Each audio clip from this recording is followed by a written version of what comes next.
विनोद की माँ हरिमती महेंद्र की माँ राजलक्ष्मी के पास जाकर धरना देने लगी। दोनों एक ही गांव की थीं, छुटपन में साथ खेली थीं। राजलक्ष्मी महेंद्र के पीछे पड़ गई। बेटा महेंद्र, इस गरीब की बिटिया का उद्धार करना पड़ेगा। सुना है लड़की बड़ी सुंदर है, फिर पढ़ी लिखी भी है। उसकी रुचियां भी तुम लोगों जैसी हैं। आजकल के तो सभी लड़के मुझ जैसे ही होते हैं। तुझसे शादी की बात करना ही मुश्किल है। माँ, इसे छोड़कर दुनिया में क्या और कोई बात नहीं है? महेंद्र के पिता उसके बचपन में ही चल बसे थे। माँ से महेंद्र का बर्ताव साधारण लोगों जैसा न था। उम्र लगभग 22 वर्ष की थी। एमए पास करके डॉक्टरी पढ़ना शुरू किया है, मगर माँ से उसकी रोज रोज की जिद का अंत नहीं। कंगारू के बच्चे की तरह माता के गर्भ से बाहर आकर भी उसके बाहरी थैली में टंगे रहने की उसे आदत हो गई है। माँ के बिना आहार विहार आराम विराम कुछ भी नहीं हो पाता। अब की बार जब माँ विनोदनी के लिए बुरी तरह उसके पीछे पड़ गई तो महेंद्र बोला, अच्छा, एक बार लड़की को देख लेने दो। लड़की देखने जाने का दिन आया तो कहा, देखने से क्या होगा, शादी तो मैं तुम्हारी खुशी के लिए कर रहा हूँ, फिर मेरे अच्छा बुरा देखने का कोई अर्थ नहीं है। महेंद्र के कहने में पर्याप्त गुस्सा था, मगर माँ ने सोचा, शुभ दृष्टि के समय जब मेरी पसंद और उसकी पसंद एक हो जाएगी तो उसका स्वर भी नर्म हो जाएगा। बंगाल में विवाह के पहले लड़का लड़की एक दूसरे को देखते हैं। ये एक रिवाज है। इसी को शुभ दृष्टि कहा गया है। राजलक्ष्मी ने बेफिक्र होकर विवाह का दिन तय किया। दिन जितना ही करीब आने लगा, महेंद्र का मन उतना ही बेचैन हो उठा। मात्र 2-4 दिन पहले वो कह बैठा, नहीं माँ, ये मुझसे हरगिज ना होगा। छुटपन से महेंद्र को हर तरह का सहारा मिलता रहा है, इसलिए उसकी इच्छा सर्वोपरि है। दूसरे का दबाव उसे बर्दाश्त नहीं। अपनी स्वीकृति और दूसरों के आग्रह ने उसे बेबस कर दिया है, इसलिए विवाह के प्रस्ताव के प्रति नाहक ही उसकी वितृष्णा बढ़ गई और विवाह का दिन नजदीक आ गया तो उसने एक बारगी ना ही कर दी। महेंद्र का दिली दोस्त था बिहारी। वो महेंद्र को भैया और उसकी माँ को माँ कहा करता था। माँ उसे स्टीमर के पीछे जुड़ी डोंगी जैसा भारवाही सामान मानती थी और वैसी ही उस पर ममता भी रखती थी। वे बिहारी से बोली, बेटे, ये तो अब तुम्हें ही करना है, नहीं तो उस बेचारी लड़की। बिहारी ने हाथ जोड़कर कहा, माँ, ये मुझसे न होगा। अच्छी न लगी कहकर महेंद्र जो मिठाई छोड़ देता है वो मैंने बहुत खाई, मगर लड़की के बारे में ऐसा नहीं हो सकता। राजलक्ष्मी ने सोचा, भला बिहारी विवाह करेगा, उसे तो बस एक महेंद्र की पड़ी है, बहू लाने का ख्याल भी नहीं आता उसके मन में। ये सोचकर बिहारी के प्रति उसकी कृपा मिश्रित ममता कुछ और बढ़ गई। विनोदनी के पिता कुछ खास धनी न थे, परंतु अपनी इकलौती बेटी को मिशनरी मेम रखकर बड़े जतन से पढ़ाया लिखाया। इतना ही नहीं, घर के काम में भी चाक चौबंद किया। वे गुजर गए और बेचारी विधवा माँ बेटी के विवाह के लिए परेशान हो गई। पास में रुपया पैसा नहीं, ऊपर से लड़की की उम्र भी ज़्यादा। आखिर राजलक्ष्मी ने अपने मैके में गांव के एक रिश्ते के भतीजे से विनोदनी का विवाह करा दिया। कुछ ही दिनों में वो विधवा हो गई। महेंद्र ने हंसकर कहा, गनीमत थी शादी नहीं की। कोई 3 साल बाद माँ बेटे में फिर एक बात हो रही थी। बेटा, लोग तो मेरी ही शिकायत करते हैं। क्यों भला? तुमने लोगों का ऐसा क्या बिगाड़ा है? बहू के आने से बेटा पराया ना हो जाए, मैं इसी डर से तेरी शादी नहीं करती। लोग यही कहा करते हैं। डर तो होना ही चाहिए।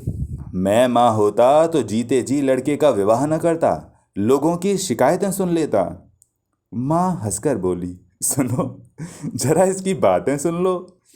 महेंद्र बोला, बहू तो आकर लड़के को अपना बना ही लेती है, फिर इतना कष्ट उठाने वाली माँ अपने आप दूर हो जाती है।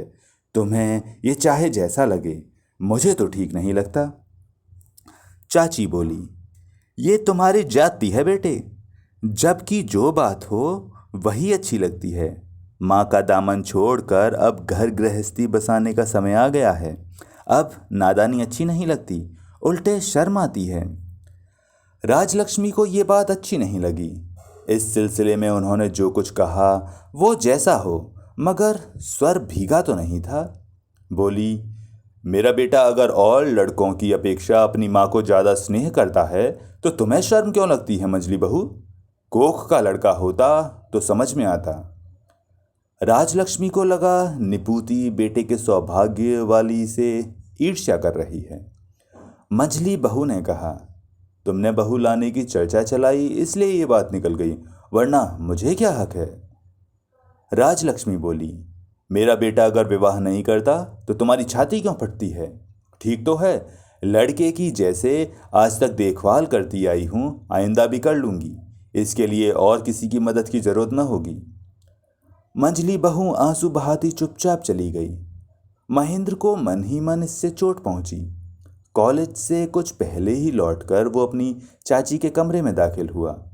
वो समझ रहा था कि चाची ने जो कुछ कहा था उसमें सिवाय स्नेह के कुछ न था, और उसे ये भी पता था कि चाची की एक भांजी है जिसके माता पिता नहीं हैं। वे चाहती हैं कि महेंद्र से उसका ब्याह हो जाए। हालांकि शादी करना उसे पसंद न था, फिर भी चाची की ये आंतरिक इच्छा उसे स्वाभाविक और करुण लगती थी। उसे मालूम था कि उनकी कोई संतान नहीं है। महेंद्र कमरे में पहुंचा तो दिन ज़्यादा नहीं रह गया था। चाची अन्नपूर्णा खिड़की पर माथा टिकाए उदास बैठी थी। बगल में कमरे में खाना ढका रखा था। शायद उन्होंने खाना नहीं खाया था। बहुत थोड़े में ही महेंद्र की आंखें भर आती। चाची को देखकर उसकी आंखें झलझला उठीं। करीब जाकर फिर स्निग्ध स्वर से बोला, चाची। अन्नपूर्णा ने हंसने की कोशिश की। कहा, आ बेटे बैठ। महेंद्र का मन भीगा हुआ था। चाची को दिलासा देने के विचार से वो अचानक बोल उठा, अच्छा चाची, तुमने अपनी भांजी की बात बताई थी, एक बार दिखा सकती हो? कहकर महेंद्र डर गया। अन्नपूर्णा हंसकर बोली, क्यों, शादी के लड्डू फूट रहे हैं बेटा? महेंद्र झटपट बोल उठा, नहीं नहीं, अपने लिए नहीं, मैंने बिहारी को राजी किया है, लड़की देखने का कोई दिन तय कर दो। अन्नपूर्णा बोली, आहा, उस बिचारी का ऐसा भाग्य कहाँ, भला उसे बिहारी जैसा लड़का नसीब हो सकता है। महेंद्र चाची के कमरे से निकला कि दरवाजे पर माँ से मुलाकात हो गई। राजलक्ष्मी ने पूछा, क्यों रे, क्या राय मशवरा कर रहा था? महेंद्र बोला, राय मशवरा नहीं, पान लेने गया था। माँ ने कहा, तेरा पान तो मेरे कमरे में रखा है। महेंद्र ने कुछ नहीं कहा, चला गया। राजलक्ष्मी अंदर गई और अन्नपूर्णा की रुलाई से सूजी आंखें देखकर लम्हे भर में बहुत सोच लिया। छूटते ही फुफकार छोड़ी, क्यों मजली बहू, महेंद्र के कान भर रही थी, है ना? और बिना कुछ सुने तत्काल तेजी से निकल गई। कन्या देखने की बात महेंद्र ने की जरूर, मगर वो भूल गया। फिर भी अन्नपूर्णा नहीं भूली। उन्होंने लड़की के अभिभावक उसके बड़े चाचा को जल्दी से श्याम बाजार पत्र भेजा और एक दिन तय कर लिया। महेंद्र ने जब सुना कि देखने का दिन पक्का हो गया है तो बोला, चाची, इतनी जल्दी क्यों की? बिहारी से तो मैंने अभी तक जिक्र नहीं किया।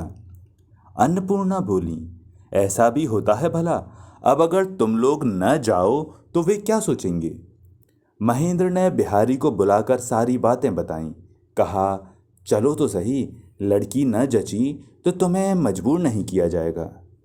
बिहारी बोला, ये मैं नहीं कह सकता, चाची की भांजी को देखने जाना है, देखकर मेरे मुंह से ये बात हरगिज न निकल सकेगी कि लड़की मुझे पसंद नहीं। महेंद्र ने कहा, फिर तो ठीक ही है। बिहारी बोला, लेकिन तुम्हारी तरफ से ये जाती है। महेंद्र भैया, खुद तो हल्के हो जाएं और दूसरे के कंधे पर बोझ रख दें, ये ठीक नहीं। अब चाची जी का दिल दुखाना मेरे लिए बहुत कठिन है। महेंद्र कुछ शर्मिंदा और नाराज होकर बोला, आखिर इरादा क्या है तुम्हारा? बिहारी बोला, मेरे नाम पर जब तुमने उन्हें उम्मीद दिलाई है तो मैं विवाह करूंगा। ये देखने जाने का ढोंग बेकार है। बिहारी अन्नपूर्णा की देवी की भांति भक्ति करता था। आखिर अन्नपूर्णा ने खुद बिहारी को बुलवा कर कहा, ऐसा भी कहीं होता है बेटे? लड़की देखे बिना ही विवाह करोगे? ये हरगिज न होगा। लड़की पसंद न आए तो तुम हरगिज हाँ नहीं करोगे, समझे?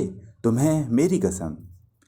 जाने के दिन कॉलेज से लौटकर महेंद्र ने माँ से कहा, जरा मेरा वो रेशमी कुर्ता और ढाका वाली धोती निकाल दो। माँ ने पूछा, कहाँ जाना है? महेंद्र बोला, काम है, तुम ला दो फिर बताऊंगा। महेंद्र थोड़ा संवरे बिना न रह सका। दूसरों के लिए ही क्यों ना, लड़की का मसला जवानी में सभी से थोड़ा संवार करा ही लेता है। दोनों दोस्त लड़की देखने निकल पड़े। लड़की के बड़े चाचा अनुकूल बाबू ने अपनी कमाई से अपना बाग वाला तिमंजिला मकान मोहल्ले में सबसे ऊंचा बनवा रखा है।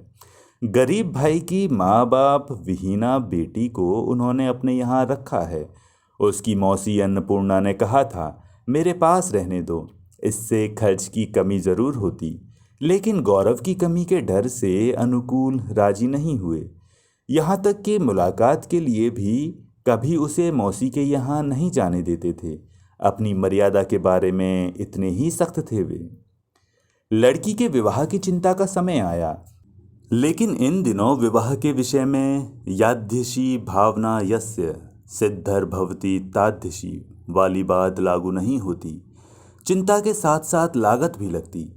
परंतु दहेज की बात उठते ही अनुकूल कहते, मेरी भी तो अपनी लड़की है, अकेले मुझसे कितना करते बनेगा।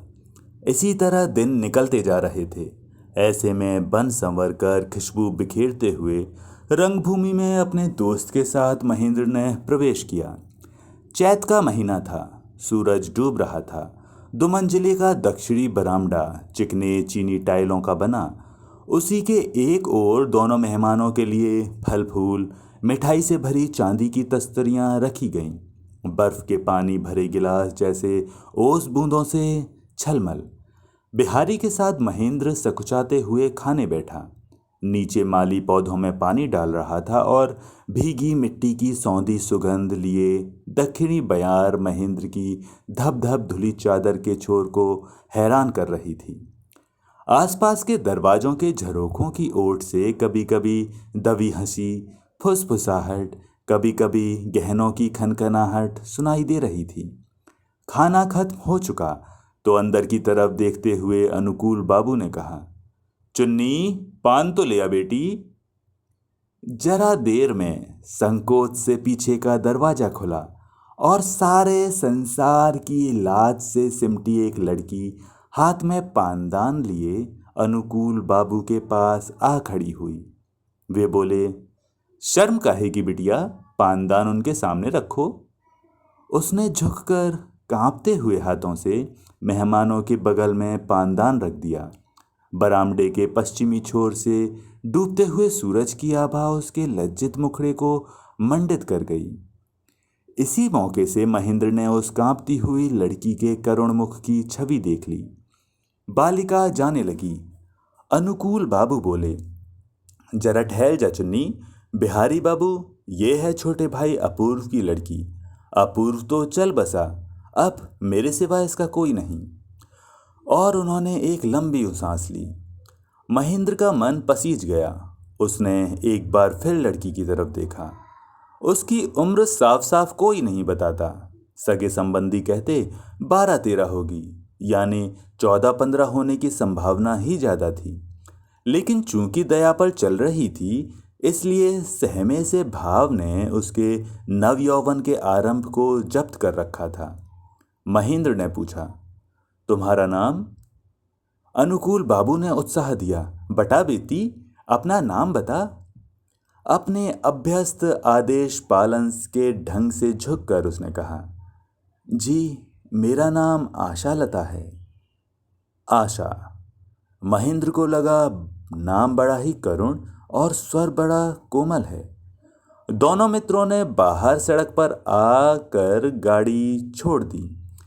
महेंद्र बोला, बिहारी, इस लड़की को तुम हरगिज मत छोड़ो। बिहारी ने इसका कुछ साफ जवाब न दिया। बोला, इसे देखकर इसकी मौसी की याद आ जाती है, ऐसा ही भली होगी शायद। महेंद्र ने कहा, जो बोझा तुम्हारे कांधे पर लाद दिया अब वो शायद वैसा भारी नहीं लग रहा है। बिहारी ने कहा, नहीं लगता है तो ढो लूंगा। महेंद्र बोला, इतनी तकलीफ उठाने की क्या जरूरत है, तुम्हें बोझा लग रहा है तो मैं उठा लूं। बिहारी ने गंभीर होकर महेंद्र की तरफ ताका। बोला, सच, अब भी ठीक ठीक बता दो। यदि तुम शादी कर लो तो चाची कहीं ज़्यादा खुश होंगी, उन्हें हमेशा पास रखने का मौका मिलेगा। महेंद्र बोला, पागल हो तुम, ये होना होता तो कब का हो जाता। बिहारी ने कोई ऐतराज़ न किया, चला गया और महेंद्र भी यहाँ वहाँ भटक कर घर पहुँच गया। माँ पूरियाँ निकाल रही थी। चाची अब तक अपनी भांजी के पास से लौटकर नहीं आई थी। महेंद्र अकेला सूनी छत पर गया और चटाई बिछाकर लेट गया। कलकत्ता की ऊंची अट्टालिकाओं के शिखरों पर शुक्ल सप्तमी का आधा चांद टहल रहा था। माँ ने खाने के लिए बुलाया तो महेंद्र ने अलसाई आवाज में कहा, छोड़ो, अब उठने को जी नहीं चाहता। माँ ने कहा, तो यहीं ले आऊं? महेंद्र बोला, आज नहीं खाऊंगा, मैं खाकर आया हूं। कहाँ खाने गया था? बाद में बताऊंगा। वे लौटने लगी तो थोड़ा सोचते हुए महेंद्र ने कहा, माँ, खाना यहीं ले आओ। रात में महेंद्र ठीक से नहीं सो पाया। तड़के ही वो बिहारी के घर पहुंच गया। बोला, यार, मैंने बड़ी ध्यान से सोचा और देखा कि चाची यही चाहती है कि शादी मैं ही करूं। बिहारी बोला, इसके लिए सोचने की जरूरत नहीं थी, ये बात तो वे खुद कई बार कह चुकी हैं। महेंद्र बोला, तभी तो कहता हूं, मैंने आशा से विवाह न किया तो उन्हें दुख होगा। बिहारी बोला, हो सकता है। महेंद्र ने कहा, मेरा ख्याल है ये तो जाती होगी। हाँ, बात तो ठीक है। बिहारी ने कहा, यह बात थोड़ी देर से आपकी समझ में आई, कल आ जाती तो अच्छा होता। महेंद्र, एक दिन बाद ही आया तो क्या बुरा हो गया। विवाह की बात पर मन की लगाम को छोड़ना था कि महेंद्र के लिए धीरज रखना कठिन हो गया। उसके मन में आया, इस बारे में बात करने का तो कोई अर्थ नहीं है, शादी हो ही जानी चाहिए। उसने माँ से कहा, अच्छा माँ, मैं विवाह करने के लिए राजी हूँ। माँ मन ही मन बोली, समझ गई। उस दिन अचानक क्यों मंझली बहू अपनी भांजी को देखने चली गई और क्यों महेंद्र बन ठन कर घर से निकला। उनके अनुरोध की बार बार उपेक्षा होती रही और अन्नपूर्णा की साजिश कारगर हो गई। इस बात से वो नाराज हो उठी। कहा, अच्छा, तो मैं अच्छी सी लड़की को देखती हूँ।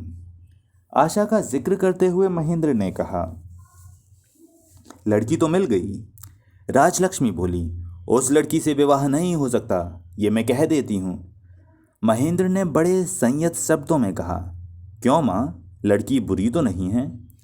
राजलक्ष्मी, उसके तीनों कुल में कोई नहीं, ऐसी लड़की से विवाह रचकर कुटुंब को सुख भी न मिल सकेगा।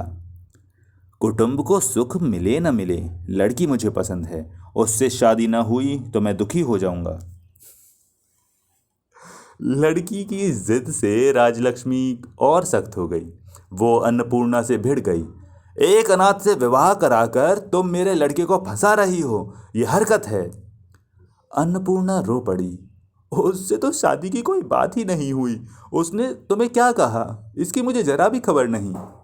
राजलक्ष्मी इसका रत्ती भर यकीन न कर सकी। अन्नपूर्णा ने बिहारी को बुलवाया और आंसू भरकर कहा, तय तो सब तुमसे हुआ था, फिर तुमने पासा क्यों पलट दिया। मैं कह देती हूँ, शादी तो तुम्हें ही करनी पड़ेगी। ये बेड़ा तुम ना पार करोगे तो मुझे बड़ी शर्मिंदगी उठानी पड़ेगी। वैसे लड़की अच्छी है। बिहारी ने कहा, चाची तुम्हारी बात मंजूर है, वो तुम्हारी भांजी है, फिर मेरे ना करने की तो कोई बात ही नहीं। लेकिन महेंद्र। अन्नपूर्णा बोली, नहीं नहीं बेटे, महेंद्र से उसका विवाह किसी भी हालत में ना होगा। यकीन मानो, तुमसे विवाह हो तभी मैं ज़्यादा निश्चिंत हो सकूंगी। महेंद्र से रिश्ता हो ये मैं चाहती भी नहीं। बिहारी बोला, तुम ही नहीं चाहती तो कोई बात नहीं। और वो राजलक्ष्मी के पास जाकर बोला, माँ, चाची की भांजी से मेरी शादी पक्की हो गई। सगे संबंधियों में तो कोई महिला है नहीं, इसलिए मैं ही खबर देने आया हूँ। राजलक्ष्मी, अच्छा, बड़ी खुशी हुई बिहारी सुनकर।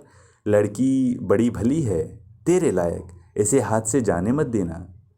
बिहारी, हाथ से बाहर होने का सवाल ही क्या, खुद महेंद्र भैया ने लड़की पसंद करके रिश्ता पक्का किया है। इन झंझट से महेंद्र और भी उत्तेजित हो गया। माँ और चाची से नाराज होकर वो मामूली से हॉस्टल में जाकर रहने लगा। राजलक्ष्मी रोती हुई अन्नपूर्णा के कमरे में पहुंच गई। कहा, मंजली बहू, लगता है उदास होकर महेंद्र ने घर छोड़ दिया, उसे बचाओ।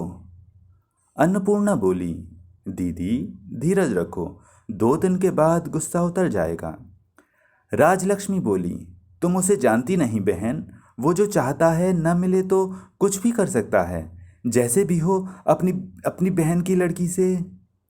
अन्नपूर्णा, भला ये कैसे होगा दीदी, बिहारी से बात लगभग पक्की हो चुकी।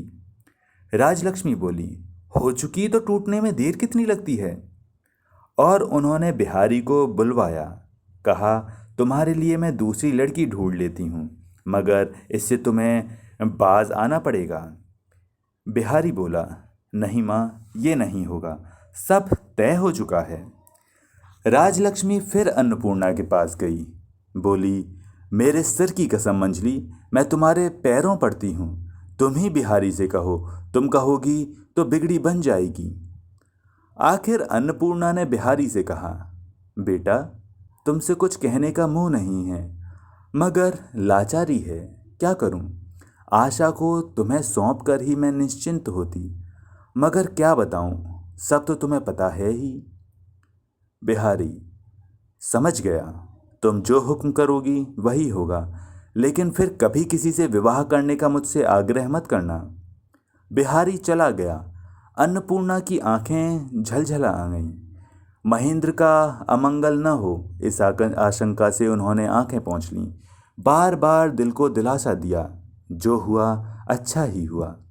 और इस तरह राजलक्ष्मी, अन्नपूर्णा, महेंद्र में किल किल जलते जलते आखिर विवाह का दिन आया। रोशनी हंसती हुई जली, शहनाई उतनी ही मधुर बजी जितनी वो बजा करती है, यानी उसके दिल के साथ कोई न था। सच संवर कर लज्जित और मुग्ध मन आशा अपनी नई दुनिया में पहली बार आई। उसके कंपित कोमल हृदय को पता ही न चला कि उसके इस बसेरे में कहीं कांटा है, बल्कि ये सोचकर भरोसे और आनंद से उसके सारे ही संदेह जाते रहे कि इस दुनिया में एकमात्र माँ जैसी अपनी मौसी के पास जा रही है। विवाह के बाद राजलक्ष्मी ने कहा, मैं कहती हूँ अभी कुछ दिन बहू अपने बड़े चाचा के घर ही रहे। महेंद्र ने पूछा, ऐसा क्यों माँ? माँ ने कहा, तुम्हारा इम्तिहान है, पढ़ाई लिखाई में रुकावट पड़ सकती है। महेंद्र बोला, आखिर मैं कोई नन्हा नादान हूँ, अपने भले बुरे की समझ नहीं मुझे। राजलक्ष्मी, जो हो, साल भर की ही तो बात है। महेंद्र ने कहा, इसके माँ बाप रहे होते तो मुझे कोई ऐतराज़ ना होता, लेकिन चाचा के यहाँ इसे मैं नहीं छोड़ सकता। राजलक्ष्मी अपने आप से बोलती है, बाप रे, आप ही मालिक, सास कोई नहीं, कल शादी और आज ही इतनी हमदर्दी। आखिर हमारी भी तो शादी हुई थी, मगर तब ऐसी बेहयाई न थी। महेंद्र ने दृढ़ता से कहा, तुम बिल्कुल मत सोचो माँ, इम्तिहान में कोई फर्क नहीं पड़ेगा। आखिर राजलक्ष्मी असीम उत्साह से बहू को गृहस्थी के काम काज सिखाने में जुट गई। भंडार, रसोई और पूजा घर में आशा के दिन कटने लगे। रात को अपने साथ सुलाकर वो उसके आत्मीय बिछोह की कमी को पूरा करने लगी। काफ़ी सोच समझकर अन्नपूर्णा आशा से दूर ही रहा करती। कोई अभिभावक जब खुद सारी ईख का रस चूसने लगता है, तब निराश बच्चे की रंजिश कम नहीं होती। महेंद्र की हालत भी वैसी ही हो गई। उसकी आंखों के सामने ही नव युवती वधू का सारा मीठा रस गृहस्थी के कामों में निचुड़ता रहे। ये भला कैसे सहा जा सकता है। अन्नपूर्णा जानती थी कि राजलक्ष्मी जाति कर रही है, फिर भी उन्होंने कहा, क्यों बेटी, बहू को गृहस्थी के धंधे सिखाए जा रहे हैं? अच्छा ही तो है। आजकल की लड़कियों की तरह उपन्यास पढ़ना, कारपेट बुनना और सिर्फ बाबू बने रहने का क्या अच्छा है। महेंद्र उत्तेजित होकर बोला, आजकल की लड़कियां आजकल की लड़कियों की तरह ही रहेंगी, वो चाहे भली हों चाहे बुरी। मेरी स्त्री अगर मेरी ही तरह उपन्यास पढ़कर रस ले सके तो इसमें क्या बुरी बात है। ये न तो परिहास की बात है और न ही पछतावे की। अन्नपूर्णा के कमरे में बेटे की आवाज सुनकर राजलक्ष्मी सब छोड़कर आ गई। रूखे स्वर में बोली, क्या मंसूबे बनाए जा रहे हैं? महेंद्र ने वैसे ही उत्तेजित भाव से कहा, मंसूबे क्या होंगे, बहू को घर में नौकरानी की तरह काम में न करने दूंगा। मां ने अपनी तीखी जलन को दबाकर बड़े ही तीखे धीर स्वर में कहा, आखिर उससे क्या कराना होगा? महेंद्र बोला, मैं उसे लिखना पढ़ना सिखाऊंगा। राजलक्ष्मी कुछ न बोली, तेजी से कदम बढ़ाती हुई चली गई और बहू का हाथ पकड़कर खींचती हुई महेंद्र के पास लाकर बोली, ये रही तुम्हारी बहू, सिखाओ लिखना पढ़ना।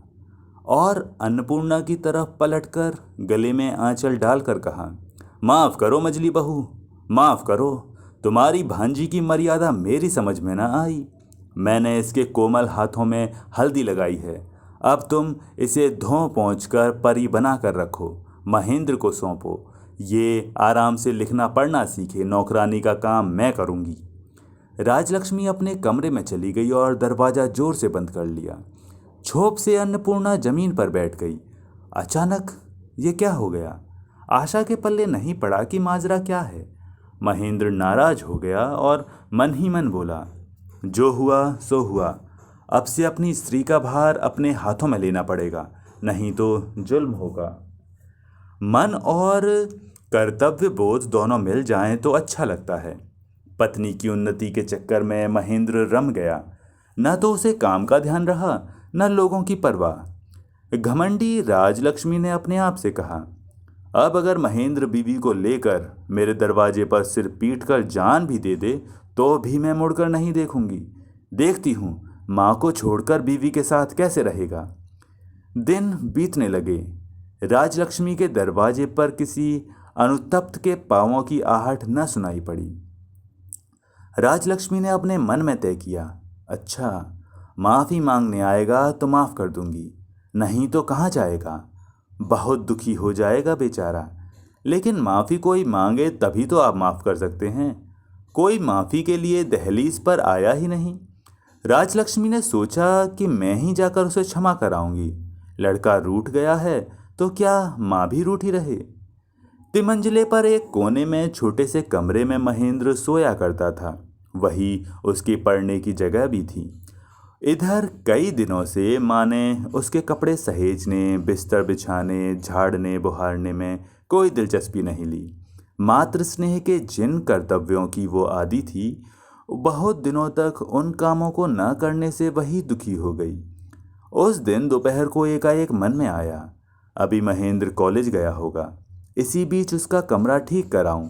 लौटकर वो समझ जाएगा कि माँ ने कमरे से हाथ माँ का फिरा है। सीढ़ियों से राजलक्ष्मी ऊपर गई। महेंद्र के कमरे में दरवाजे का एक पल्ला खुड़ा था। जाते ही मानो कांटा चुभ गया। चौंक कर ठिठक गई। देखा फर्श पर महेंद्र लेटा है और दरवाजे की तरफ पीठ किए बहू धीरे धीरे उसके पांव सहला रही है। दोपहर की तेज धूप में खुले कमरे में दाम्पत्य लीला देखकर राजलक्ष्मी शर्म और धिक्कार से सिमट गई और चुपचाप नीचे उतर आई। कुछ दिन सूखा पड़ने से नाच के जो पौधे सूख कर पीले पड़ जाते हैं, बारिश आने पर वे तुरंत बढ़ जाते हैं। आशा के साथ भी ऐसा ही हुआ। जहाँ उसका रक्त संबंध था वहाँ वो कभी भी आत्मीयता का दावा न कर सकी। आज पराए घर में जब उसे बिन मांगे हक मिला तो उसने इसे लेने में देर न की। उस दिन दोपहर में राजलक्ष्मी नीचे उतर आई। उन्होंने सोचा अन्नपूर्णा को जगाया जाए। बोली, अरे ओ मजली, जाकर देख जरा, तुम्हारी नवाब की बेटी नवाब के घर में कैसा पाठ पढ़कर आई है। घर के बड़े बूढ़े आज होते तो। अन्नपूर्णा ने कातर होकर कहा, दीदी, अपनी बहू को तुम शिक्षा दो या हुकूमत चलाओ, मुझे क्या, मुझसे क्यों कह रही हो। राजलक्ष्मी धनुष की तनी डोरी सी टंकार उठी। मेरी बहू, जब तक तुम मंत्री हो वो मुझे कैसे मान सकती है। यह सुनकर अन्नपूर्णा पैर पटकती हुए महेंद्र के कमरे में पहुंच गई।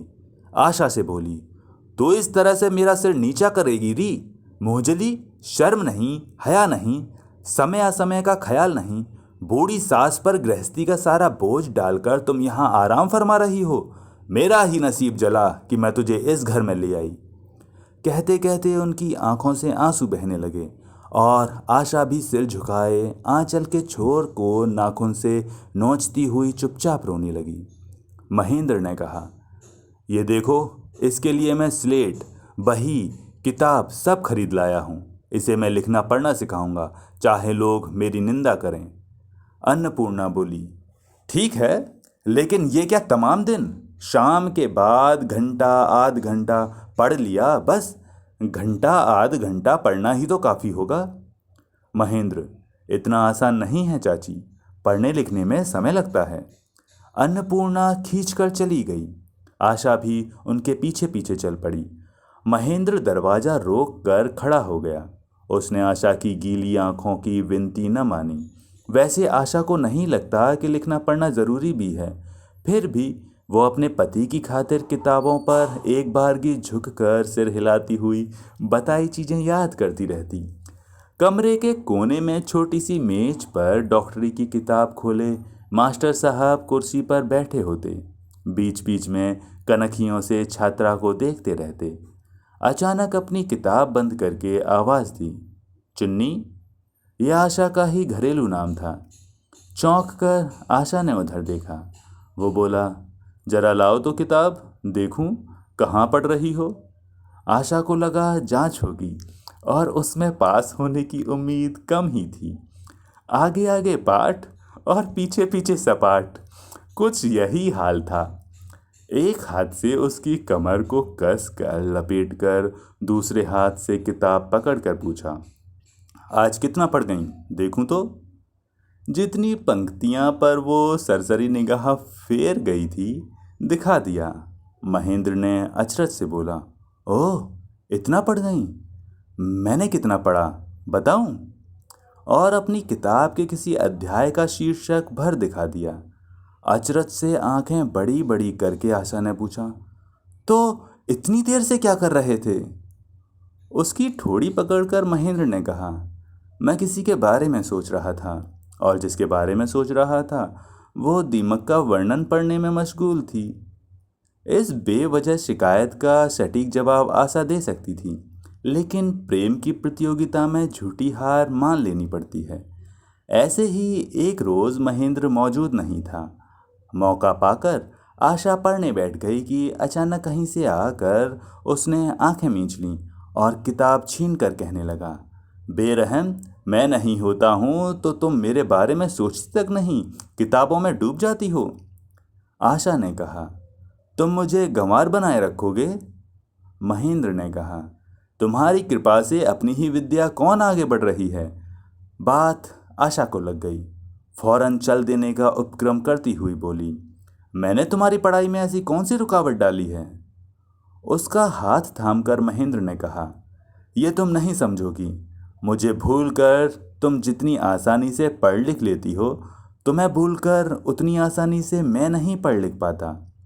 शिक्षक ही जब शिक्षा की सबसे बड़ी बाधा हो तो छात्रा की क्या मजाल कि विद्या के वन में राह बनाकर चल सके।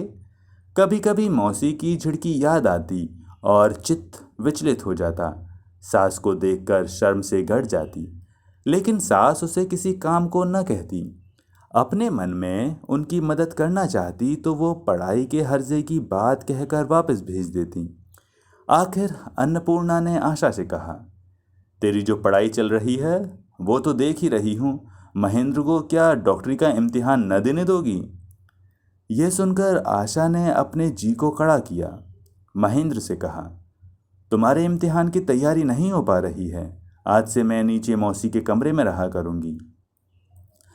इस उम्र में ऐसा कठोर संन्यास व्रत, सोने के कमरे में एक बारगी मौसी के कमरे में निर्वासन, ऐसी कठोर प्रतिज्ञा करते हुए उसकी आंखों के कोनों में आंसू छलक पड़े। बेबस होठ कांप उठा और गला रूंध गया। महेंद्र बोला, बेहतर है चाची के कमरे में ही चलो, मगर तब उन्हें हमारे कमरे में ऊपर आना पड़ेगा। ऐसा एक गंभीर प्रस्ताव मजाक बन गया। आशा इससे नाराज हुई। महेंद्र ने कहा, इससे तो अच्छा है कि तुम रात दिन मुझे आंखों आंखों में रखो और निगरानी करो, फिर देखो कि मेरी इम्तिहान की पढ़ाई चलती है कि नहीं। बड़ी आसानी से आखिर यही बात हो गई। ये निगाहों में पहरे वाला काम कैसे चलता था, विस्तार से बताने की जरूरत नहीं। इतना ही कह देना काफ़ी होगा कि उस साल महेंद्र इम्तिहान में फेल हो गया और चारुपाठ के लंबे वर्णन के बावजूद पुरुभुष के बारे में आशा की अनभिज्ञता दूर न हो सकी। उनका ये अनूठा पठन पाठन एक बार ये निर्विघ्न चलता रहा हो, ऐसा नहीं। बीच बीच में बिहारी आकर बड़ी गड़बड़ मचाता। महेंद्र भैया की पुकार मचाकर वो आसमान सर पर उठा लेता। महेंद्र को उसके सोने के कमरे की माद में खींचकर बाहर किए बिना उसे चैन न पड़ता। महेंद्र की वो बड़ी लिहाड़ी लेता कि वो अपनी पढ़ाई में ढिलाई कर रहा है। आशा से कहता, भाभी निगल जाने से हजम नहीं होता, चबा चबा कर खाना चाहिए। अभी तो सारा भोजन एक ही कोर में निगल रही हो, बाद में हाजमे की गोली ढूंढे नहीं मिलेगी। हाँ। महेंद्र कहता, चन्नी इसकी सुनो ही मत, इसे हमारे सुख से रश्क हो रहा है। बिहारी कहता, सुख जब तुम्हारी मुट्ठी में है तो इस तरह के भागों की औरों को रश्क न हो। महेंद्र जवाब देता, औरों के रश्क से सुख जो होता है, चुन्नी जरा सी चूक से मैं तुम्हें इस गधे के हाथों सौंप रहा था। बिहारी लाल आंखों में कहता, चुप। इन बातों से आशा बिहारी पर मन ही मन कुट जाती। कभी बिहारी उसकी शादी की बात चली थी, इसी से वो बिहारी से खींची खींची रहती। ये बिहारी समझता था और महेंद्र इसी बात का मजाक किया करता। राजलक्ष्मी बिहारी से दुखड़ा रोया करती। बिहारी कहता, माँ कीड़े जब घर बनाते हैं तो उतना खतरा नहीं रहता, लेकिन जब उसे काट कर वे उड़ जाते हैं तो उन्हें लौटना मुश्किल है। किसे ये पता था कि वो तुम्हारे बंधन को इस तरह तोड़ फेंकेगा। महेंद्र के फेल होने की खबर से राजलक्ष्मी धधक उठी, जैसे गर्मियों की आकस्मिक आग लहक उठती है। लेकिन उनकी जब जलन और चिंगी भेगनी पड़ी अन्नपूर्णा को, उनका तो सोना खाना हराम हो गया। एक दिन बारिश हो रही थी, बादल घिरे थे। ऐसे में बदन पर एक सुवासित महीन चादर और जूही की माला गले में डाले महेंद्र मगन मन अपने सोने के कमरे में पहुंचा। अचानक आशा को चौंका देने के विचारों से जूतों को आवाज न होने दी। झांक कर देखा, पूरब की खुली खिड़की से पानी के छींटे लिए हवा के तीखे झोंके कमरे में आ रहे हैं। दिया बुझ गया है और आशा नीचे बिछावन पर पड़ी सो रही है। महेंद्र जल्दी से उसके करीब गया और पूछा, क्या बात है? वो दूने आवेग से रोने लगी। बड़ी देर के बाद महेंद्र को जवाब मिला कि मौसी से और बर्दाश्त न हो सकेगा। वो अपने फुफेरे भाई के यहाँ चली गईं। महेंद्र के मन में आया, गईं तो गईं, लेकिन बदली की ऐसी सुहानी सांझ को खराब कर गईं। अंत में सारा गुस्सा माँ पर आया, वही तो इन सारे अनर्थों की जड़ हैं। महेंद्र ने कहा, हम भी वहीं चले जाएंगे जहाँ चाची गई हैं, देखते हैं माँ किससे झगड़ती हैं। और उसने नाहक ही शोरगुल के साथ असबाब बांधने के लिए कुली को बुलाना शुरू कर दिया। राजलक्ष्मी समझ गईं, धीरे धीरे महेंद्र के पास गईं, शांत स्वर में पूछा, कहाँ जा रहा है? महेंद्र ने पहले कोई जवाब ही न दिया। 2-3 बार पूछे जाने पर बताया, चाची के पास। राजलक्ष्मी बोली, अरे तो मैं ही उन्हें यहाँ बुला देती हूँ। राजलक्ष्मी उसी समय पालकी पर सवार होकर अन्नपूर्णा के घर गईं। गले में कपड़ा डालकर हाथ जोड़ते हुए कहा, खुश हो मंजली बहू, मुझे माफ करो। अन्नपूर्णा ने जल्दी जल्दी उनके पैरों की धूल ली। कातर स्वर में कहा, दीदी मुझे दोषी क्यों बना रही? तुम जैसा हुक्म दोगी वैसा ही करूंगी। राजलक्ष्मी ने कहा, तुम चली आई हो तो मेरा बेटा पतोहू भी घर छोड़कर यहीं आ रहे हैं। कहते कहते वो रो पड़ी। जेठानी देवरानी दोनों घर लौट आईं। तब भी वर्षा हो रही थी। अन्नपूर्णा जब महेंद्र के कमरे में पहुंची, आशा का रोना थम चुका था। महेंद्र बातों से उसे हंसाने की कोशिश कर रहा था। आसार थे कि बदलियां यूं ही नहीं गुजर जाएंगी। अन्नपूर्णा ने कहा, चुन्नी, तू मुझे घर में भी न रहने देगी और कहीं जाऊं तो भी पीछे लग जाएगी। क्या मेरे लिए कहीं चैन नहीं? आशा चौंक पड़ी। महेंद्र बड़ा ही खींच कर बोला, क्यों चाची, चुन्नी ने तुम्हारा क्या बिगाड़ा है? अन्नपूर्णा ने कहा, बहू की ऐसी बेहयाई बर्दाश्त न हो सकी, ये तभी तो यहाँ से चली गई थी। फिर अपनी सास को रुलाकर मुंहजली ने क्यों मुझे बुलवाया?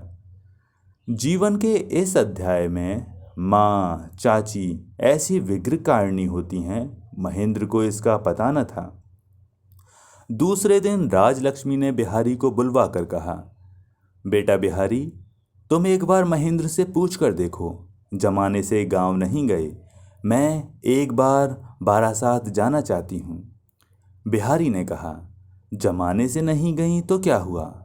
खैर, मैं पूछ कर देखता हूँ, मगर वो राजी भी होगा ऐसा नहीं लगता।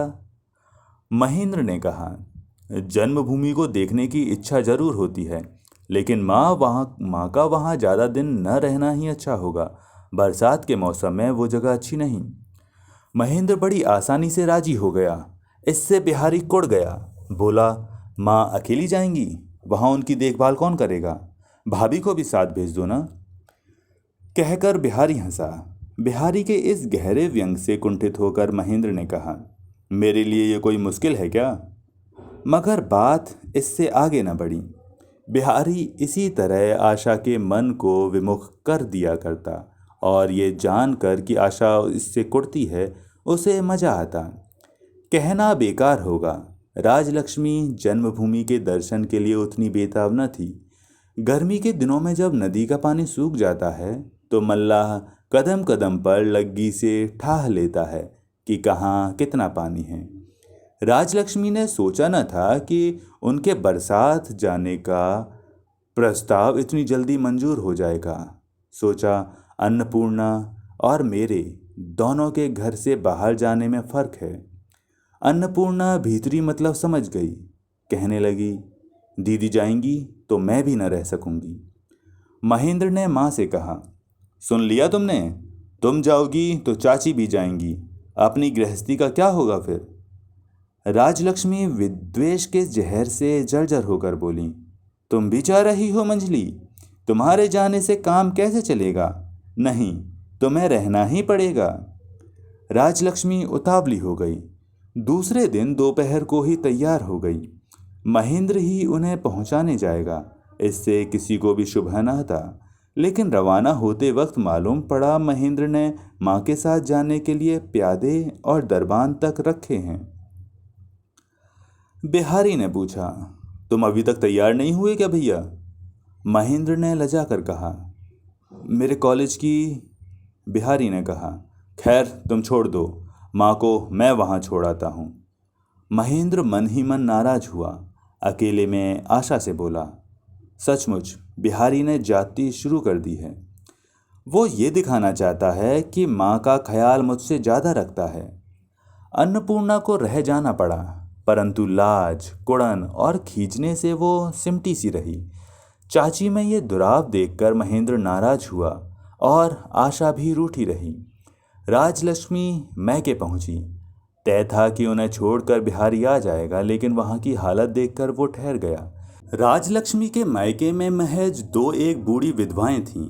चारों तरफ घना जंगल और बांस की झाड़ियां, पोखर का हरा भरा पानी और दिन दोपहर में सियार की हुआ हुआ से राजलक्ष्मी की रूह तड़प उठती। बिहारी ने कहा, माँ, जन्मभूमि ये जरूर है, मगर इसे स्वर्गादपि गरीयसी तो हरगिज नहीं कहा जा सकता। तो मैं यहाँ अकेली छोड़कर लौट जाऊं तो मुझे पाप लगेगा। राजलक्ष्मी के प्राण भी कांप उठे। ऐसे में विनोदनी आ गई। विनोदनी के बारे में पहले ही कहा जा चुका है। महेंद्र से और कभी बिहारी से उसके विवाह की बात चली थी। विदना की लिखी भाग्य लिपि से जिस आदमी से उसका विवाह हुआ था वो जल्दी ही चल बसा। उसके बाद से विनोदनी घने जंगल में अकेली लतासी इस गांव में घुटकर जी रही थी। वही अनाथ राजलक्ष्मी के पास आई, उन्हें प्रणाम किया और उनकी सेवा जतन में जुट गई। सेवा तो सेवा है, घड़ी को आलस नहीं। काम की कैसी सफाई, कितनी अच्छी रसोई, कैसी मीठी बातचीत। राजलक्ष्मी कहती, काफी देर हो चुकी बिटिया, तुम भी थोड़ा सा खा लो जाकर। वैसे राजलक्ष्मी उसकी फुफिया सास थी। अपने प्रति बड़ी लापरवाही दिखाती हुई विनोदनी कहती, हमारे दुख सहे शरीर में नाराजगी की गुंजाइश नहीं। आहा, कितने दिनों के बाद तो अपनी जन्मभूमि आई हो। यहाँ भी है क्या, काहे से तुम्हारा आदर करूं। बिहारी तो 2 ही दिनों में मोहल्ले भर का बुजुर्ग बन बैठा। कोई दवा दारू तो कोई मुकदमे के राय मशवरे के लिए आता। कोई उसकी इसलिए खुशामद करता कि किसी बड़े दफ्तर में उसके बेटे की नौकरी लगवा दे। कोई उससे अपनी दरख्वास्त लिखवाता। बूढ़ों की बैठक और कुली मजदूरों के ताड़ी के अड्डे पर वो समान रूप से आता जाता। सभी उसका सम्मान करते। गवई गांव में आए कलकत्ता के उस नवयुवक के निर्वासन दंड को भी विनोदिनी अंतःपुर की ओट में हल्का करने की भरसक कोशिश किया करती। मोहल्ले का चक्कर काट कर जब भी वो आता तो पाता कि किसी ने उसके कमरे को बड़े जतन से सहेज संवार दिया है। कांसे के एक गिलास में कुछ फूलों पत्तों का गुच्छा सजा रखा है और सिरहाने के एक तरफ पढ़ने योग्य कुछ किताबें रख दी हैं। किताबों में किसी महिला के हाथ से बड़ी कंजूसी के साथ छोटे अक्षरों में नाम लिखा है। गांवों में अतिथि सत्कार का जो आम तरीका है उससे इसमें थोड़ा फर्क था। उसी का जिक्र करते हुए बिहारी जब तारीफ करता तो राजलक्ष्मी कहती, और ऐसी लड़की को तुम लोगों ने कबूल नहीं किया। हंसते हुए बिहारी कहता, बेशक हमने अच्छा नहीं किया माँ, ठगा गया। मगर एक बात है, विवाह न करके ठगाना बेहतर है।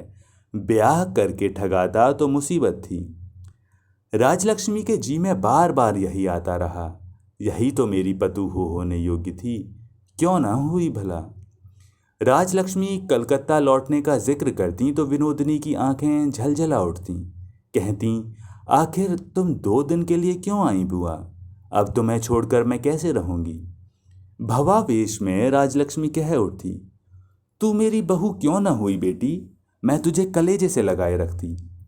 सुनकर शर्म से विनोदिनी किसी बहाने वहां से हट जाती। राजलक्ष्मी इस इंतजार में थी कि कलकत्ता से विनीत अनुरोध का कोई पत्र आएगा। माँ से अलग महेंद्र आज तक इतने दिन कभी न रहा था। माँ के इस लंबे बिछोह ने निश्चित ही उसके सब्र का बांध तोड़ दिया होगा।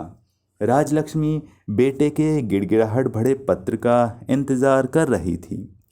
बिहारी के नाम महेंद्र का पत्र आया। लिखा था, लगता है माँ बहुत दिनों के बाद मैके गई हैं, शायद बड़े मजे में होंगी। राजलक्ष्मी ने सोचा, महेंद्र ने रूठ कर ऐसा लिखा है, बड़े मजे में होंगी। महेंद्र को छोड़कर बदनसीब माँ भला सुख से कैसे रह सकती है। अरे बिहारी, उसके बाद क्या लिखा है उसने, पढ़कर सुना तो जरा। बिहारी बोला, और कुछ नहीं लिखा है माँ। और उसने पत्र को मुट्ठी से दबोच कर एक कॉपी में रखा और कमरे में एक और धप से पटक दिया। राजलक्ष्मी अब भला थिर रह सकती थी। हो न हो महेंद्र माँ पर इतना नाराज हुआ है कि बिहारी ने पत्र पढ़कर नहीं सुनाया। गौ के थन पर चोट करके बछड़ा जिस प्रकार दूध और वात्सल्य का संचार करता है, उसी प्रकार महेंद्र की नाराजगी ने आघात पहुंचाकर राजलक्ष्मी के घुटे वात्सल्य को उभार दिया। उन्होंने महेंद्र को माफ़ कर दिया। बोली, आहा, अपनी बहू को लेकर महेंद्र सुखी है, रहे, जैसे भी हो वो सुख से रहे। जो माँ उसे छोड़कर कभी एक पल नहीं रह सकती, वही उसे छोड़कर चली आई है। इसलिए महेंद्र अपनी माँ से नाराज हो गया है। रह रहकर उसकी आंखों से आंसू उमड़ने लगे। उस दिन वो बार बार बिहारी से जाकर कहती रही, बेटे, तुम जाकर नहा लो, यहाँ बड़ी बदपरहेजी हो रही है तुम्हारी। राजलक्ष्मी अड़ गईं, नहीं नहीं, नहा डालो। बार बार जिद करने से बिहारी नहाने गया। उसके कमरे से बाहर कदम रखना था कि झपट कर राजलक्ष्मी ने वो किताब उठा ली और उसके अंदर से पत्र को निकाला। पढ़कर विनोदिनी को सुनाने लगी। शुरू में महेंद्र ने माँ के बारे में लिखा था, लेकिन बड़ा मुख्तसर। बिहारी ने जितना भर सुनाया उससे ज़्यादा कुछ नहीं। उसके बाद आशा का जिक्र था। मौज मज़े और खुशियों से विभोर होकर लिखा था। विनोदिनी ने थोड़ा पढ़ा और शर्म से थक गई। कहा, ये क्या सुनोगी बुआ? राजलक्ष्मी का स्नेह ने अकुलाया चेहरा पल भर में जमकर पत्थर जैसा सख्त हो गया। जरा देर चुप रहीं, फिर बोली, रहने दो। और चिट्ठी उन्होंने वापस न ली, चली गईं। चिट्ठी लेकर विनोदिनी को क्या रस मिला वही जाने। पढ़ते पढ़ते उसकी आंखें दोपहर के तपे बालू सी जलने लगी। उसका निश्वास रेगिस्तान की बयार जैसा गर्म हो गया। कैसा है महेंद्र, कैसी है आशा, और इन दिनों का प्रेम ही कैसा है, यही बात उसके मन को मथने लगी। पत्र को गोद में डाले, पांव फैलाए, दीवार से पीठ टिकाकर सामने ताकती वो देर तक सोचती रही। महेंद्र की वो चिट्ठी बिहारी को फिर ढूंढे न मिली। अचानक उसी दोपहर में अन्नपूर्णा आ धमकी। किसी बुरी खबर की आशंका से राजलक्ष्मी का कलेजा सहसा कांप उठा। कुछ पूछने की उन्हें हिम्मत न हुई। वो फक पड़े चेहरे से अन्नपूर्णा की तरफ ताकती रह गईं। अन्नपूर्णा ने कहा, कलकत्ता का समाचार ठीक है? राजलक्ष्मी ने पूछा, फिर तुम यहाँ कैसे? अन्नपूर्णा बोली, दीदी, अपनी गृहस्थी तुम जाकर संभालो, संसार से अपना जीव चढ़ गया है। मैं काशी जाने की तैयारी करके निकली हूँ, तुम्हें प्रणाम करने आ गई। जान में अनजान में जाने कितने कसूर हो गए हैं, माफ़ करना। और तुम्हारी बहू? कहते कहते आंखों से आंसू उफन पड़े। वो नादान बच्ची है, उसके माँ नहीं। वो दोषी हो चाहे निर्दोष, तुम्हारी है। अन्नपूर्णा और न बोल सकी। राजलक्ष्मी जल्दी से उनके नहाने खाने का इंतज़ाम करने गई। बिहारी को मालूम हुआ तो वो घोष की मठिया से दौड़ आया। अन्नपूर्णा को प्रणाम करके बोला, ऐसा भी होता है भला? हम सबको निर्दयी की तरह ठुकरा कर तुम चल दोगी? आंसू जब्त करके अन्नपूर्णा ने कहा, मुझे अब फेरने की कोशिश मत करो बिहारी, तुम लोग सुखी रहो, मेरे लिए कुछ रुका न रहेगा। बिहारी कुछ क्षण चुप रहा, फिर बोला, महेंद्र की किस्मत खोटी है, उसने तुम्हें रुखसत कर दिया। अन्नपूर्णा चौंक कर बोली, ऐसा मत कहो, मैं उस पर बिल्कुल नाराज़ नहीं हूँ, मेरे गए बिना उनका भला न होगा। बहुत दूर ताकता हुआ बिहारी चुप बैठा रहा। अपने आंचल से सोने की 2 बालियां निकालकर अन्नपूर्णा बोली, बेटे, ये बालियां रख लो, बहू आए तो मेरा आशीर्वाद जताकर इन्हें पहना देना। बालियां मस्तक से लगाकर आंसू छिपाने के लिए बिहारी बगल के कमरे में चला गया। जाते वक्त बोली, मेरे महेंद्र और मेरी आशा का ध्यान रखना बिहारी। राजलक्ष्मी के हाथ उन्होंने एक कागज दिया। कहा, ससुर की जायदाद में मेरा जो हिस्सा है वो मैंने इसी वसीयत में महेंद्र को लिख दिया है। मुझे हर माह सिर्फ 15 रुपये भेज दिया करना। झुककर उन्होंने राजलक्ष्मी के पैरों की धूल माथे लगाई और तीर्थ यात्रा को निकल पड़ी। आशा को डर लगा, क्या हुआ ये? माँ चली गई, मौसी चली गई, उन दोनों का सुख मानो सबको खल रहा है। अब उसकी बारी है शायद।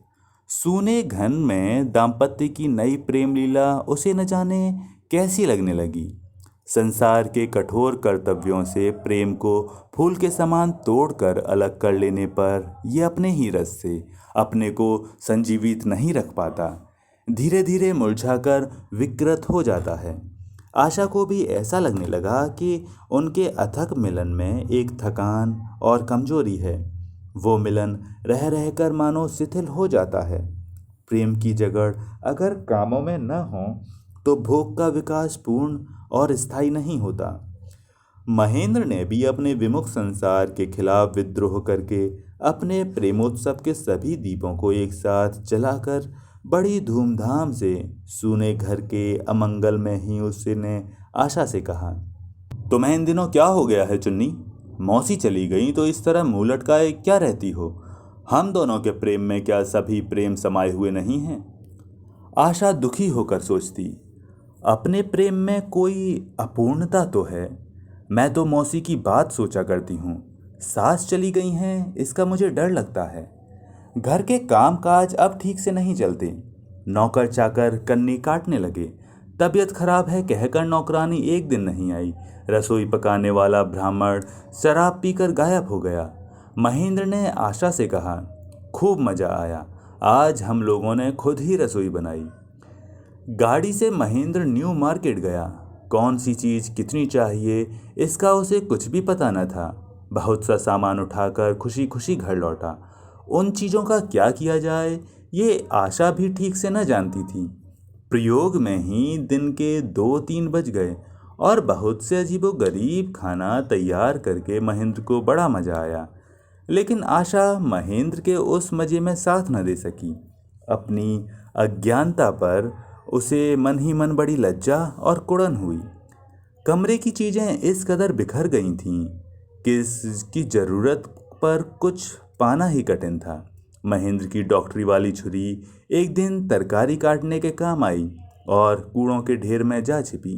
जिस पर वो नोट लिखा करता था वो कॉपी पंखे का काम करके अंत में रसोई की आग में गर्म करने लगी। इन अनहोनी घटनाओं से महेंद्र के कौतूहल की सीमा न रही, लेकिन आशा को इससे तकलीफ होने लगी। बेतरतीबी के बहाव में सारी गृहस्थी को बहकाकर हंसते हुए उसी के साथ बहते चलना उस बालिका को विभीषिका जैसा लगा। एक दिन शाम को दोनों बरामदे में बैठे थे। सामने खुली छत। बारिश खुल जाने से कलकत्ता की दूर तक फैली इमारतों को चोटियां चांदनी में नहा रही थीं। बगीचे से मोलसिरी के बहुत से ओदे फूल लाकर आशा माथा झुलाए माला गूंद रही थी। महेंद्र खींचातानी करके रुकावट डालकर उल्टा सीधा सुनाकर नाहक ही झगड़ा करना चाह रहा था।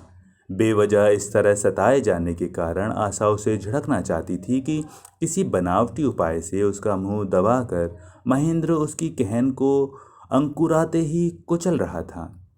किसी पड़ोसी के पिंजड़े की कोयलिका कूक उठी। महेंद्र ने उसी दम अपने सिर पर झूलते हुए पिंजड़े को देखा। अपनी कोयल पड़ोसी की कोयल की बोली चुपचाप कभी नहीं सह सकती। आज वो चुप क्यों है? महेंद्र ने कहा, तुम्हारी आवाज़ से लजा गई है।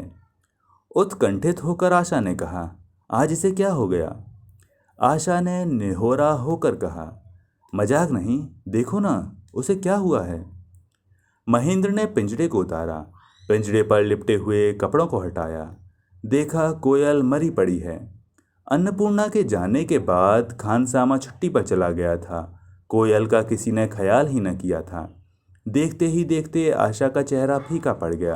उसकी अंगुलियां चल न सकी। फूल यों ही पड़े रह गए। चोट तो महेंद्र को भी लगी, लेकिन नाहक ही रस भंग होगा, इसलिए उसने इसे हंसकर टाल जाने की कोशिश की। बोला, अच्छा ही हुआ, मैं इधर डॉक्टरी को निकलता और उधर ये कमबख्त कूकू करके तुम्हें जलाया करती थी।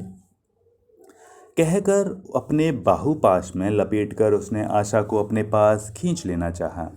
अपने को धीरे धीरे उसके बंधन से छुड़ाकर आशा ने आंचल से मोलसिरीज के सब फूल गिरा दिए। बोली, छिछी, अब देर क्यों, जल्दी जाकर माँ को ले आओ। इतने में दुतल्ले से महेंद्र भैया की पुकार सुनाई पड़ी। अरे रे, आओ आओ, महेंद्र ने जवाब दिया। बिहारी की आवाज़ से उसका हृदय खिल उठा। विवाह के बाद वो इन दोनों के सुख का बाधक बनकर कभी कभी आता रहा है। आज वही बाधा सुख के लिए निहायत जरूरी लगी। बिहारी का आना आशा को भी अच्छा लगा। वो जरा घूंघट खींचकर जल्दी से उठ बैठी। महेंद्र बोला, अरे जा कहाँ रही हो? और कोई नहीं, बिहारी आ रहा है। आशा ने कहा, भाई साहब के लिए नाश्ता ले आऊं? एक काम का मौका आ गया। इससे आशा का अवसाद कुछ हल्का हो गया। सास की कुशल के लिए वो घूंघट काढ़े वो खड़ी रही। बिहारी से अभी भी वो बोलती चालती नहीं। अंदर कदम रखते ही बिहारी ने कहा, तौबा तौबा, कैसे कवित्व के बीच आ टपका मैं। खैर, फिक्र न करो भाभी, मैं बेरंग वापस जाता हूँ। आशा ने महेंद्र की तरफ ताका। महेंद्र ने पूछा, माँ की क्या खबर है बिहारी? बिहारी बोला, माँ और चाची की चर्चा अभी क्यों भाई, काफी समय है। कहकर बिहारी लौट पड़ा। महेंद्र ने उसे जबरदस्ती खींच कर बिठा दिया। बिहारी ने कहा, देख लो भाभी, मेरा कसूर नहीं है, ये मुझे जबरन खींच लाया है। पाप इसने किया है, अभिशाप मुझ पर न पड़े। आशा ने कोई जवाब देते नहीं बनता, इसलिए ऐसी बातों से वो खींच उठती है। बिहारी जानकर उसे तंग करता है। बिहारी ने कहा, घर की हालत देखो, मैं अपनी आंखों से देख रहा हूँ। अब भी क्या माँ को लाने का वक्त नहीं आया? महेंद्र ने कहा, बेशक, हम तो उन्हीं की राह देख रहे हैं। बिहारी ने कहा, यही यही जताते हुए उन्हें पत्र लिखने में तुम्हें नाम का समय लगेगा, लेकिन उनकी खुशी का अंत न होगा। भाभी, उन 2 मिनटों के लिए महेंद्र भैया को तुम्हें फुर्सत देनी पड़ेगी, मेरी दरख्वास्त रही। आशा बिगड़कर चली गई। उसकी आंखों में आंसू बहने लगे। महेंद्र बोला, जाने किस शुभ घड़ी में तुम दोनों की भेंट हुई थी, आखिर सुलह नहीं हो सकी, वही खटपट। बिहारी ने कहा, तुम्हें तुम्हारी माँ ने तो बर्बाद किया ही, पत्नी भी बर्बाद करने पर तुली है। यही मुझसे नहीं देखा जाता, इसी से जब तब कुछ कह देता हूँ। महेंद्र, मगर नतीजा क्या होता है उसका? बिहारी, नतीजा तुम्हारे लिए कुछ खास नहीं होता, मेरे लिए थोड़ा बहुत होता है। बिहारी ने खुद बैठकर महेंद्र से चिट्ठी लिखवाई और उस पत्र के साथ दूसरे ही दिन राजलक्ष्मी को लेने गया। राजलक्ष्मी समझ गई चिट्ठी बिहारी ने लिखवाई है, मगर फिर भी उससे रहा न गया। साथ साथ विनोदनी आई। लौटकर उन्होंने घर की जो बदतर हालत देखी, तमाम यों ही गंदा पड़ा, तीतर बीतर। इसलिए बहू के प्रति उसका मन और भी खराब हो गया। लेकिन बहू में ये कैसा परिवर्तन! वो छाया सी उनके पीछे डोलती फिरती, कहें न कहें हरदम हर काम में हाथ बटाने को मुस्तैद। आकर वो कह उठती, छोड़ो छोड़ो, मिट्टी पलीत करके रख दोगी तुम, जो काम आता नहीं उसमें हाथ क्यों डालना। राजलक्ष्मी के जी में आया, हो ना हो अन्नपूर्णा के चले जाने से बहू की ये तरक्की हुई है। लेकिन फिर मन में आया, महेंद्र सोचेगा, चाची थीं तो मैं बीवी के साथ निष्कंटक मौज करता था, और माँ का पहुँचना था कि विरह का दुख शुरू हो गया। इससे यही साबित होगा कि चाची उसकी शुभैशी रहीं, माँ सुख का कांटा है। रहने दो, अपने को क्या पड़ी है। इधर कहीं महेंद्र दिन को बुला भेजता तो बहू जाने में आनाकानी करती। राजलक्ष्मी ही झिड़का करती, महेंद्र बुला रहा है तुम टाली जाती हो, ज्यादा दुलार पाने का यही नतीजा होता है। जाओ, सब्जियां मैं देख लूंगी। फिर शुरू होता वही स्लेट पेंसिल और चारूपाठ का झूठा नाटक। प्रेम के अकारण अभियोग से एक दूसरे को दोषी ठहराना, किसका प्रेम ज़्यादा वजनी है, इस पर निरर्थक वाद विवाद। वर्षा के दिन को रात को और चांदनी रात को दिन बताना। ऐसे में एक दिन विनोदनी आशा के गले से लिपट कर बोली, बहन, तुम्हारा सौभाग्य अक्षय हो, जुग जुग। लेकिन चूंकि मैं दुखिया हूँ, इसलिए क्या मेरी तरफ एक नज़र ताकना भी गुनाह है? छुटपन से ही अपने आत्मीय के यहाँ पराई सी पली थी, इसलिए लोगों के सामने आशा सदा संकुचित रहा करती। जुड़ी बाहें और तीखी निगाह, अनिद्य मुखड़ा और भरी हुई जवानी लिए जब विनोदनी आई तो खुद बढ़कर उससे परिचय करने की हिम्मत आशा को न हुई। आशा ने गौर किया, राजलक्ष्मी ने विनोदनी को किसी भी तरह संकोच नहीं, और मानो आशा को दिखा दिखा कर राजलक्ष्मी भी उसका काफी आदर करती। ये भी देखा, घर के कामकाज में विनोदनी पटु है, प्रभुत्व मानो उसके लिए बहुत ही सहज है। स्वभाव सिद्ध नौकर नौकरानियों से काम लेने, झिड़कने, फटकारने और हुक्म देने में उसे जरा भी हिचक नहीं। ये सब देख भाल कर विनोदनी के आगे आशा अपने को बहुत छोटा समझने लगी। वही सर्वगुण संपन्न विनोदनी जब खुद उससे स्नेह की भीख मांगने आई तो उसका आनंद चौगुना हो उमड़ पड़ा। जादूगर के माया तरु की तरह उसके प्रेम का बीज एक ही दिन में अंकुराया, पत्तों से लद गया और फल फूल उठा। आशा ने कहा, हम तुम सखियां हुई, एक कोई नाम रख छोड़े हम अपना। विनोदिनी ने हंसकर पूछा, क्या आखिर? आशा ने बहुत से अच्छे अच्छे नाम गिनाए, हरसिंगार, कदम्ब, मौलसिरी। विनोदिनी बोली, ये सारे के सारे बड़े पुराने पड़ गए, इन दुलार के नामों की कोई कद्र नहीं। आशा ने पूछा, फिर तुम्हें कौन सा पसंद है? हंसकर विनोदिनी ने कहा, आंख की किरकिरी। आशा कोई मीठा सा नाम ही चाहती थी, लेकिन विनोदिनी की पसंद से उसने दुलार की इस गाली को ही कबूल कर लिया। बाहों से उसकी गर्दन लपेट कर बोली, मेरी आंख की किरकिरी, यानी मेरी चोखर वाली, और हंसते हंसते लोटपोट हो गई। आशा को एक साथी की बड़ी ज़रूरत थी। प्यार का त्योहार भी महज दो आदमियों से नहीं मनता। मीठी बातों की मिठाई बांटने के लिए गैरों की भी ज़रूरत पड़ती है। भूखी प्यासी विनोदनी भी नई बहू के प्रेम के इतिहास को शराबी की दहकती हुई सुराह के समान कान फैलाकर पीने लगी। सूनी दोपहरी में जब माँ सोती होती, घर के नौकर चाकर निचले तल्ले के आरामगाह में छिप जाते। बिहारी की ताकीद से महेंद्र कुछ देर के लिए कॉलेज गया होता और धूप से तपी नीलिमा के एक छोर से चील की तीखी आवाज़ बहुत धीमी सुनाई देती।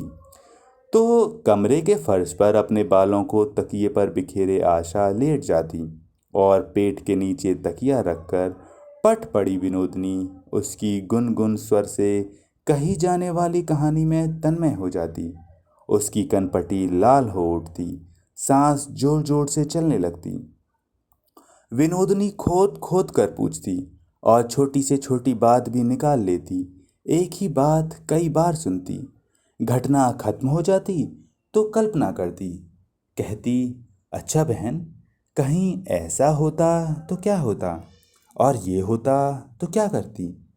इन अनहोनी कल्पनाओं की राह में सुख की बातों को खींचकर दूर तक ले जाना आशा को भी अच्छा लगता।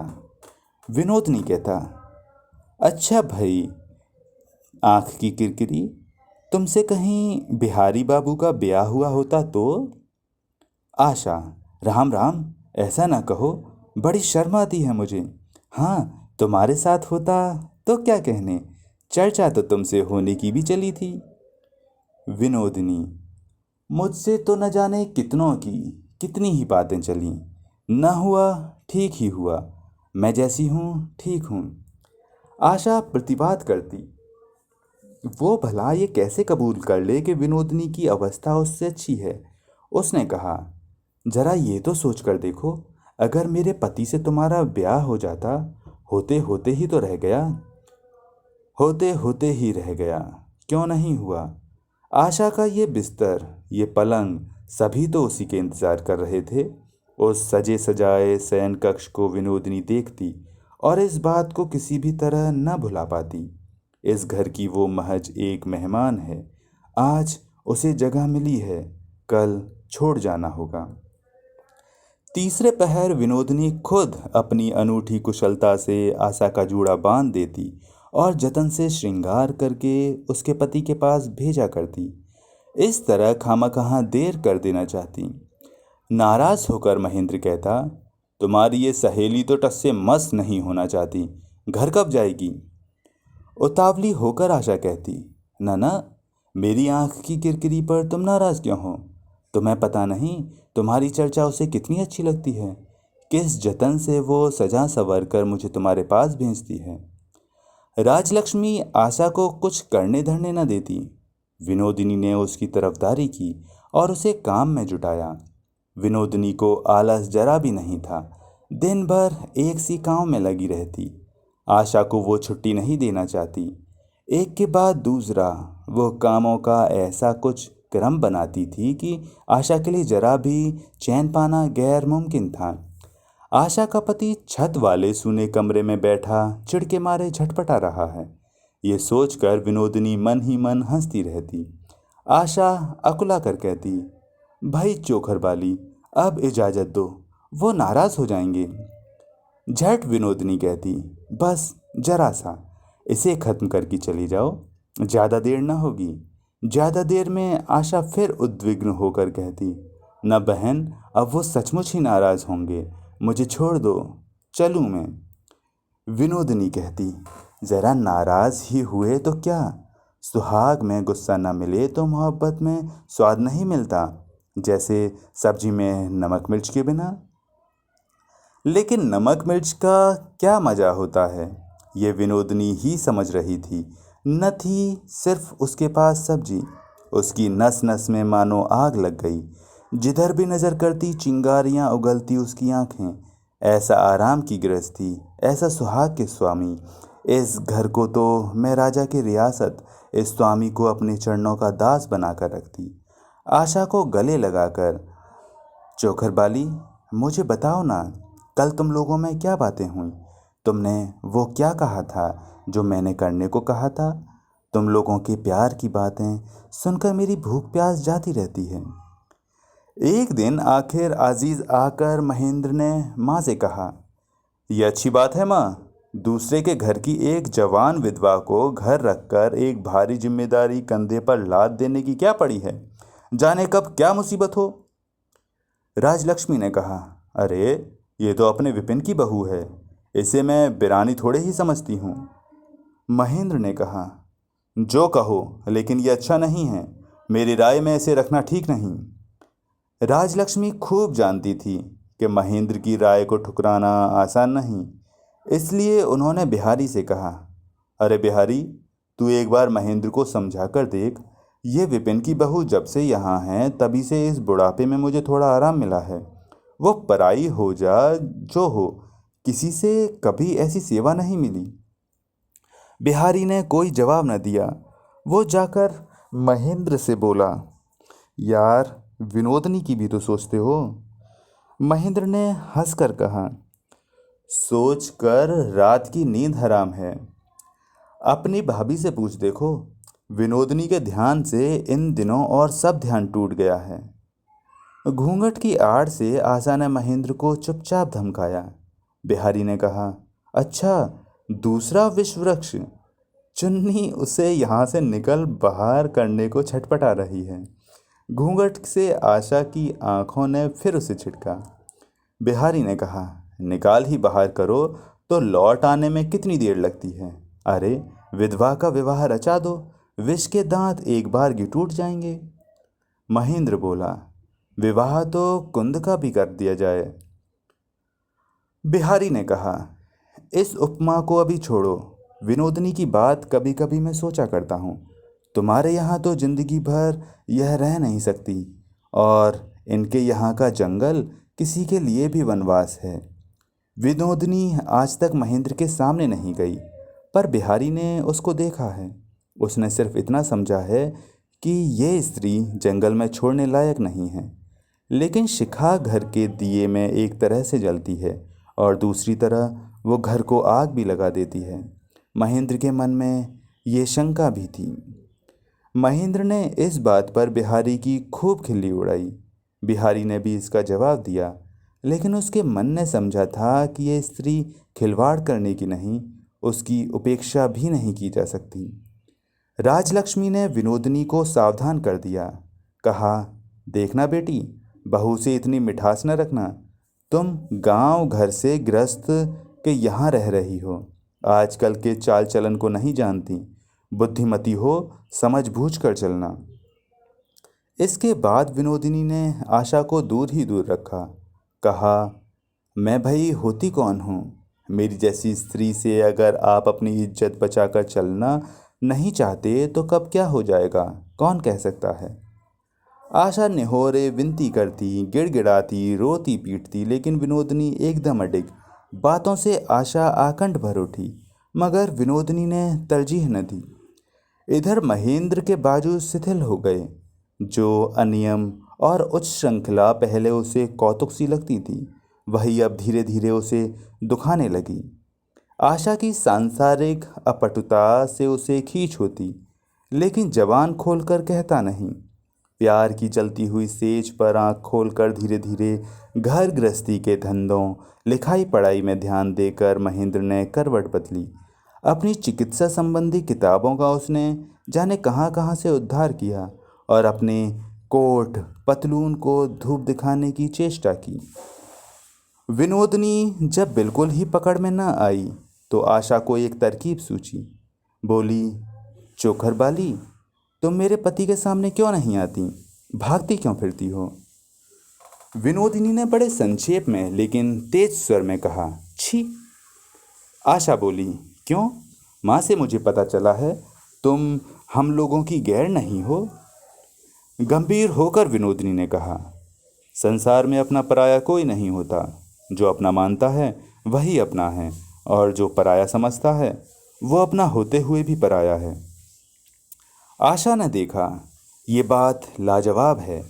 वास्तव में उसके पति विनोदिनी से ज़्यादा जाति बरतते हैं, सचमुच उसे गैर समझते हैं और नाहक ही उससे खींचा करते हैं।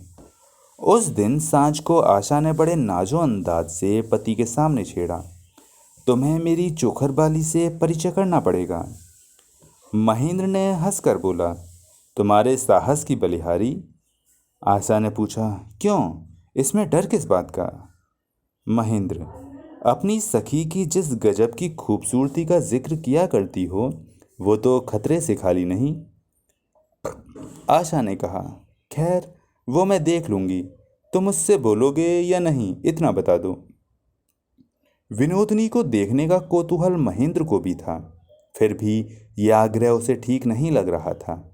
हृदय के नाते के बारे में महेंद्र के उचित अनुचित का आदर्श औरों की अपेक्षा कुछ कड़ा था।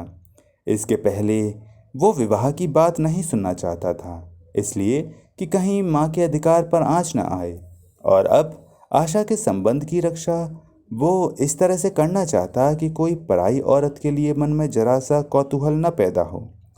प्यार के मामले में वो बड़ा वैसा सा है, लेकिन पक्का इस बात का उसे मन ही मन नाज भी था। यहाँ तक कि वो चूंकि बिहारी को अपना दोस्त कहता, इसलिए दूसरे किसी को भी वो मित्र नहीं मानना चाहता।